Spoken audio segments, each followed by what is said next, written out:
Watts up ladies and gentlemen, boys and girls, welcome to my YouTube channel. நம்மளோட தனுஷ் இருக்காப்ல. India versus Ireland 2 match T20 series அயர்லாந்துல நடக்குது. First match இப்போதான் நடந்து முடிஞ்சிருக்கு. அன்எக்ஸ்பெக்டட்லி இந்தியா பயங்கரமான ஒரு உத வாங்கியிருக்காங்க அயர்லாந்து கிட்ட.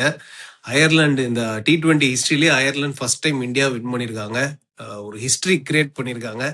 எப்படி பாக்குறீங்க இந்த தோல்வியை?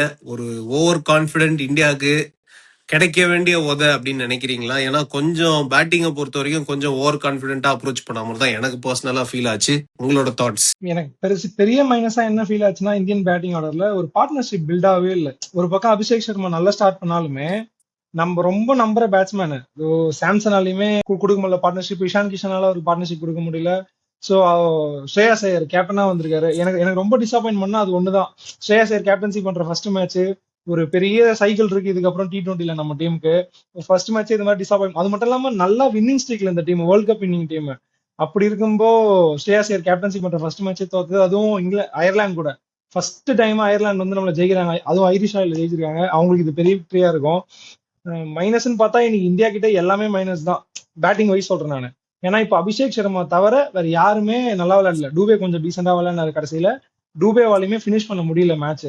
எனக்கு ஸ்குவாடே பார்த்தோம்னா ஒரு பேலன்ஸ்டாவே ஃபீல் ஆகல. நீங்க வாஷிங்டன் சுந்தருக்கு ஓவரே கொடுக்க போறது இல்ல. அதுவுமே வந்து ஒரு ஓவர் ஓட்டுறதுக்கு தான் கொடுப்பீங்க நீங்க, இன்னொருத்தர் ஓவரை கம்ப்ளீட் பண்ண. அதுதான் நம்மளுக்கு காஸ்ட் ஆச்சு. முடிச்சிட்டாங்க ஒரு ஓவர், அதுலயுமே போட்டு செஞ்சுட்டாங்க. பிரசித் கிருஷ்ணாக்குமே நீ கிளிக் ஆகல. ஸ்குவாட் செலெக்ஷன்ல நீங்க வச்சிருக்க 15 பேர்ல நீங்க செலக்ட் பண்ணதெல்லாம் கரெக்ட் தான். எனக்கு என்ன பெரிய பிரச்சனையா தோணுச்சுன்னா, நீங்க வைபவ் சூரியவன்சி நீங்க விளையாட வச்சிருக்கணும். ஏன்னா எனக்கு பார்க்கும் போதே தெரியுது இந்த பிச்சு ஒரு ரொம்ப ஆப்டா இருந்துட்டு போறோன்றேன். பால் நல்ல செம்ம லென்த்ல வருது, ரொம்ப பயங்கரமா இருந்தது பால் வரதே. நமக்கு டூபே அடிக்கிற ஷாட் எல்லாம் பார்க்கும்போதே அந்த அயர்லாந்துல ஒருத்தர் விளையாடுறாரு பாருங்க, அவர் அடிக்கிற ஷாட் எல்லாம் அப்படி இந்த டென்னிஸ் பால் ஷாட் மாதிரி அடிக்கிறாரு. சோ பிச்சை பார்க்கும்போது டிலேனி விளையாடுறாரு பாருங்க, அவர் அடிக்கும் போதெல்லாம் எனக்கு தோணுச்சு அப்போ இந்தியா போட்டு பழக போறாங்கன்னு. அபிஷேக் சர்மா அந்த மாதிரி தான் விளையாடினாரு. சாம்சங் ஒரு மாதிரி அன்லக்கி டிஸ்மிசல் தான் இன்னைக்கு. ஆனா அபிஷேக் சர்மா நான் அப்போ கூட சொல்லிட்டு இருந்தேன் பாருங்க, நீ டூபே இல்ல ராணா யாராச்சும் அடிச்சு ஜெயிச்சிருவாங்கன்றேன். நானுமே கான்பிடண்டா தான் ஜெயிச்சிருவாங்கன்ட்டு. ஆனா ரொம்ப எக்ஸ்ட்ராடினரா பவுலிங் போட்டாங்க அயர்லாந்து. அவங்க வந்து திலக் வர்மா ஒரு ஸ்லோ இன்னிங் ஸ்டார்ட் பண்ணாரு பாருங்க, அங்கேயே அவங்க டிசைட் பண்ணிட்டாங்க இந்த மேட்சை பொட்டலம் போடணும் அப்படின்ட்டு. ஏன்னா ரெக்கவர்ட் ரேட் கொஞ்சம் அதிகமாயிட்டே போச்சு. ப்ரெஷர் பில்ட் பண்ணாங்க, பார்ட்னர்ஷிப்பை உடைச்சாங்க. அதுக்கப்புறம் நமக்கு ஒரு பார்ட்னர்ஷிப்பே பில்ட் ஆகல. ஸோ எல்லாமே வந்து அயர்லாந்து நீங்க ரொம்ப எக்ஸ்ட்ராடினரியா பண்ணாங்க. எனக்கு ஒரு பக்கம் ஹாப்பி தான். அயர்லாந்து மாதிரியான ஒரு டீம்லாம் வந்து நம்ம டீமை ஜெயிச்சாதான் அவங்களுக்கும் ஒரு பூஸ்ட் கிடைக்கும், நமக்குமே வந்து ஓவர் கான்பிடன்ஸ்ல இதுக்கப்புறம் வர. இப்ப அடுத்து இங்கிலாந்து கூட நமக்கு டோர்னமெண்ட் இருக்கு, நியூசிலாந்து கூட இருக்கு. ஸோ இதெல்லாம் நீங்க அயர்லாந்து கிட்டே சரி பண்ணிட்டு அங்க போய் நீங்க ஒழுங்கா பண்ணுங்க. எனக்கு நான் இப்ப இந்தியா கிட்ட வந்து ஆப்கானிஸ்தானோ அயர்லாண்டோ இந்த மாதிரி டீம்லாம் ஜெயிச்சதுன்னா எனக்கு பர்சனலா ரொம்ப ஹாப்பியா இருக்கு எனக்கு. ஏன்னா ஒரு சின்ன சின்ன கண்ட்ரி வந்து இப்ப ஏன்னா கிரிக்கெட்னாலே எல்லா ஃபார்மேட்லயுமே இந்தியா வந்து ஒரு டாப் லெவலு. ஆஸ்திரேலியாலாம் அதுக்கு முன்னாடி இருந்தது. இப்ப இந்தியன்ஸ் வந்து இத சொன்னாங்க பாருங்க, இப்ப இந்தியாலேயே 3-4 டீம் இல்ல தனுஷ், டெஸ்ட்ல எல்லாம் இந்தியா டாப்ல எல்லாம் இல்ல தனுஷ். இல்ல டெஸ்ட்ல டிசப்பாயின்ட் பண்றாங்க இப்போ. ஆனா சொல்றேன் கம்பேரிட்டிவ்லி இப்போ இந்தியா ஒன்னும் போர்லாம் கிடையாது டெஸ்ட்ல. நம்ம இப்பவுமே நமக்கு நிறைய சான்சஸ் இருக்கு. நம்ம இந்த ஐசிடி சைக்கிள்ல வந்து நம்ம டாப் ஆர்டர் அதான் மேல போக டாப் 2க்கு. சோ டெஸ்ட்ல வந்து இல்லனா நான் ஏன் தெரியுமா சொல்றேன், நான் சின்ன பையனா கிரிக்கெட் பார்க்க ஆரம்பிச்சதுல இருந்து எப்பவுமே அவே கண்ட்ரீஸ்க்கு போய் நம்ம ஸ்ட்ரகிள் பண்ணிருக்கோம். சேனா கண்ட்ரீஸ் எல்லாம் போனா இந்தியா ஸ்ட்ரகிள் பண்ணோம். அதுக்கப்புறமா விராட் கோலி கேப்டன்சில எல்லாம் சேனா கண்ட்ரீஸ்லயும் போய் நல்லா பண்ணோம். பட் எப்பவுமே ஹோம்ல நம்ம பயங்கர டாமினேட்டிங்கா இருந்திருக்கோம். ஆனா இப்போ கடைசியா நியூசிலாந்து கூட ஒயிட் வாஷ் ஆனோம் டெஸ்ட் சீரீஸ். நான் அப்புறம் எப்படி நம்ம இந்தியா வந்து ஒரு டாமினேட்டிங் ஃபோர்ஸ் இன் டெஸ்ட் கிரிக்கெட்னு சொல்லுவேன்? புரியல. ஹோம் கண்டிஷன்ஸ்ல ஒயிட் வாஷ் ஆறீங்கன்னா எந்த ஃபாரின் கண்ட்ரியும் இந்தியாவுக்கு வந்து நல்லா பண்ணதா சரித்திரமே கிடையாது. வெறும் ஸ்பின்ன வச்சே 20 விக்கெட் எடுப்பாங்க, சோக் போட்டுவாங்க. இத்தனையும் அஸ்வின் இருந்தாருன்னு நினைக்கிறேன் அந்த சீரீஸ்ல. சோ எனக்கு தெரிஞ்சு I don't think India is dominating in test cricket whatsoever. So அது நான் அதை ஒத்துக்கவே மாட்டேன். Sorry, continue. இல்ல எல்லாருக்கும் ஒரு பேட் ஃபேஸ் இருக்கும்ல, நான் அப்படிதான் பாக்குறேன். இதுக்கு முன்னாடி நம்ம பார்த்தா நீங்க சொன்ன மாதிரி இப்ப கோலி வரதுக்கு முன்னாடி செனா கண்ட்ரீஸ்ல நம்ம பெருசா டாமினேட்டே பண்ண மாட்டோம். நமக்கு ஒரு பேட்ஸ்மேனுக்குமே பேக்கப் கிடைக்கிறதுக்கே ஒரு அந்த டிரான்சிஷனே கொஞ்சம் டைம் எடுத்துச்சு. ஏன்னா லக்ஷ்மணன் போனாரு, டிராவிடுக்கு அப்புறம் புஜாரா வந்தாரு, சோ அப்புறம் கோலி வந்தாரு. கரெக்டா அந்த டீம் வந்து நம்ம ஓப்பனிங்ல நிறைய பிரச்சனை, முரளி விஜய் போனதுக்கு அப்புறம் நிறைய பிரச்சனை வந்துச்சு டெஸ்ட் டீம்ல.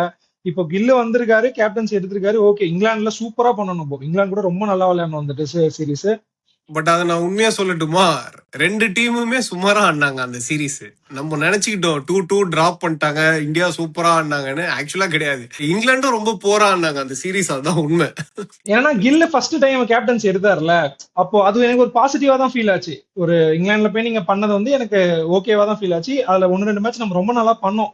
நம்ம அந்த ஹோல் டோர்னமெண்டா பார்க்காம சீரிஸா பார்க்காம 1-2 மேட்ச் ரொம்ப நிறைய இல்ல, பாசிட்டிவ்ஸ் இருந்தது நம்ம டீம்ல. டெஃபினட்டா ஜடேஜாவும் நம்ம வாஷிங்டன் சுந்தரும் 100 அடிச்சு டிரா எல்லாம் பண்ணாங்க. அதெல்லாம் சூப்பர் எஃபர்ட் தான்.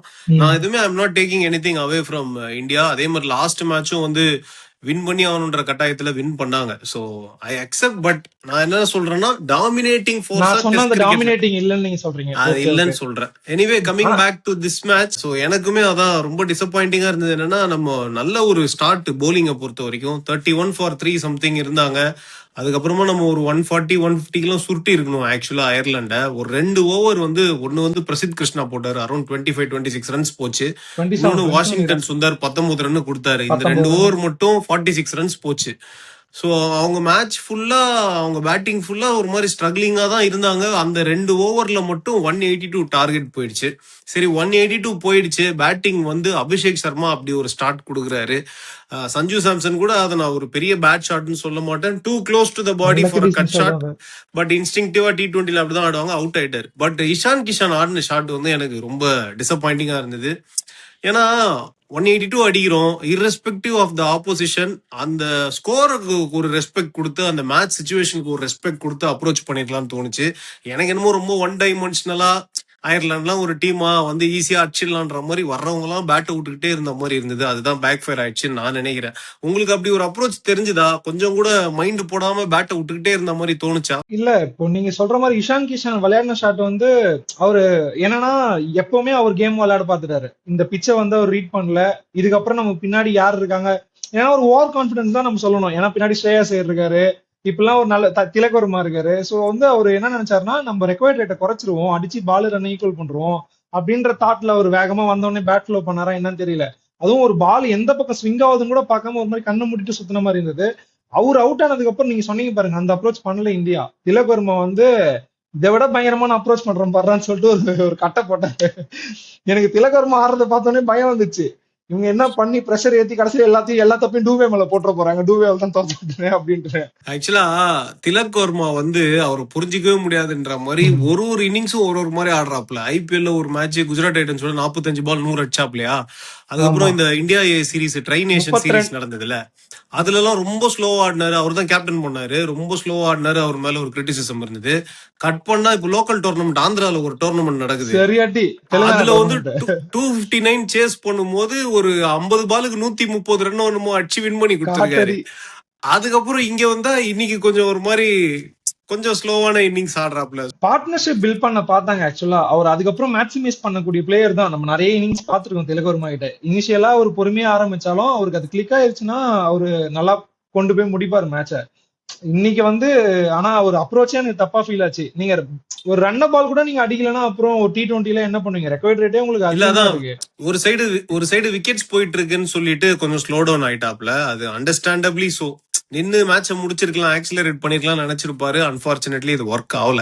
யூஸ்வலா நம்ம என்ன பண்ணுவோம்னா, இதுக்கு முன்னாடி இந்த மாதிரி ஏர்லியா விக்கெட் விழுந்ததுன்னு வச்சுக்கோங்க. நம்ம வேர்ல்டு கப் அப்ப கூட கோலி இப்ப ரிட்டர்ன் ஆனாரு பாருங்க, அப்பெல்லாம் கூட சொல்றேன் அக்ஷர் பட்டேல் இவங்க டாப் ஆர்டர்ல இறங்குவாங்க. இப்ப நீங்க கீழே சுந்தர் ஆல்ரெடி வச்சிருக்கீங்க, பினிஷிங்க்கு டூபே வச்சிருக்கீங்க. அக்ஷர் பட்டேல் நீங்க யூஸே பண்ணாத மாதிரி இருக்கு. அக்ஷர் பட்டேல் நம்ம பவுலரா மட்டும் பார்க்கவே கூடாது. அவர் கம்ப்ளீட் ஆல்ரவுண்டர், நல்ல பேட்ஸ்மேன், சூப்பரா ஆடக்கூடிய பேட்ஸ்மேன்.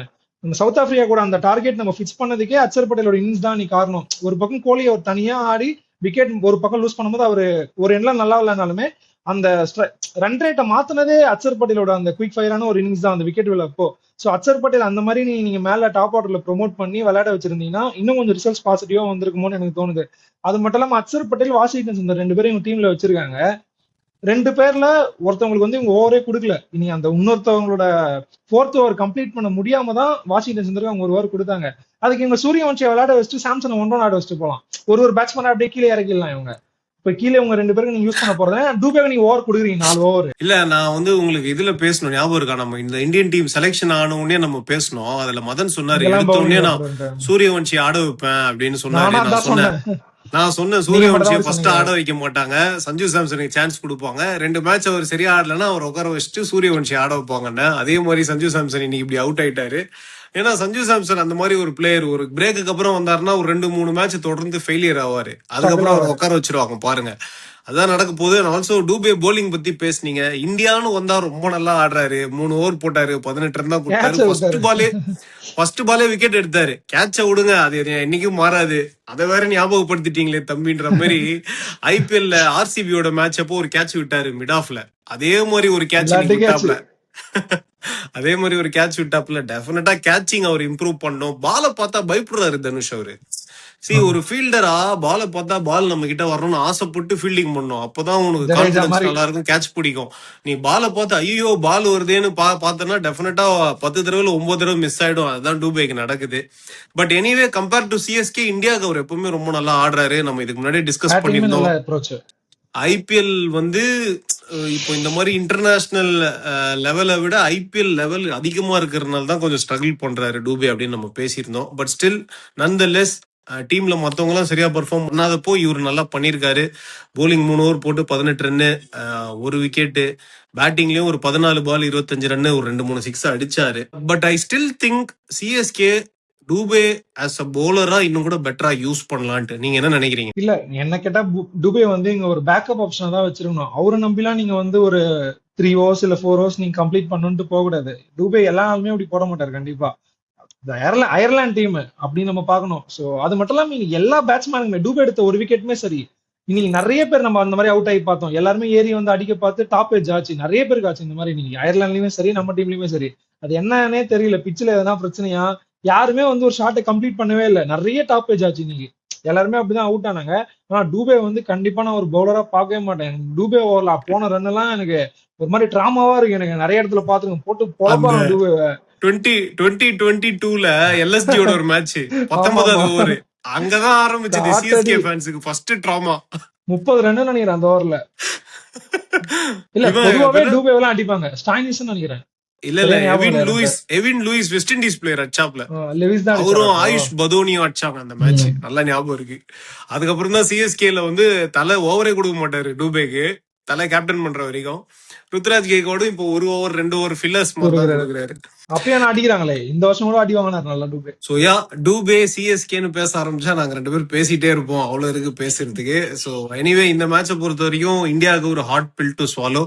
பட் இது ஒரு ஐ ஓப்பனரா இருக்கும் அப்படின்னு நினைக்கிறேன். அப்ரோச் ரொம்ப ஈஸியா எடுத்துக்கிட்டு அயர்லாந்து தானே அப்படின்ட்டு ஓவர் கான்பிடென்டா இல்லாம ஒழுங்கா பேசிக்ஸுக்கு போய் நல்லா ஆடினாங்கன்னா அடுத்த மேட்ச் கண்டிப்பா ஜெயிக்கலாம். அடுத்த மேட்ச் சண்டே 28ஆம் தேதி.